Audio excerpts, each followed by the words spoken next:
Le Flash Info. Et à la une importante fuite de gaz à Sotva. Une canalisation a été malencontreusement arrachée ce mercredi 10 septembre lors de travaux de voirie. Par mesure de sécurité, 10 personnes ont été évacuées, notamment des enfants d'une cantine scolaire située près du chantier. Environ 80 foyers ont été privés de gaz. L'intervention de GRDF s'est prolongée pendant une grande partie de la journée. La fuite a été résorbée vers 16h. Drame dans le sud du département. Ce mercredi 10 septembre, un homme de Saint-Père-sur-Mer a été retrouvé inconscient dans la baie du Mont-Saint-Michel sur la plage de Carole. Âgé de 78 ans, il serait décédé d'un malaise cardiaque lors d'une partie de pêche à pied. Les pompiers de Granville et de Sartilly se sont rendus sur place accompagnés du SMUR.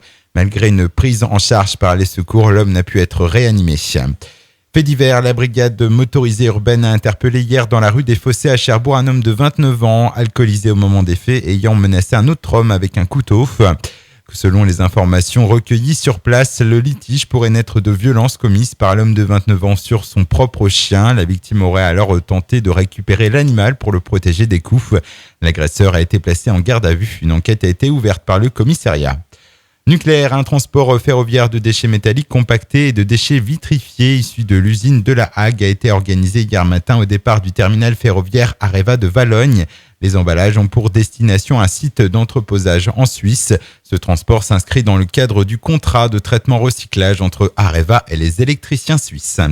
Et puis, nouvelle étape dans le contrat signé entre le Mozambique et les CMN. Le premier des 3 chalutiers a été mis à l'eau lundi et parallèlement, le chantier cherbourgeois attend avant la fin du mois la livraison de la coque du premier patrouilleur Ocean Eagle.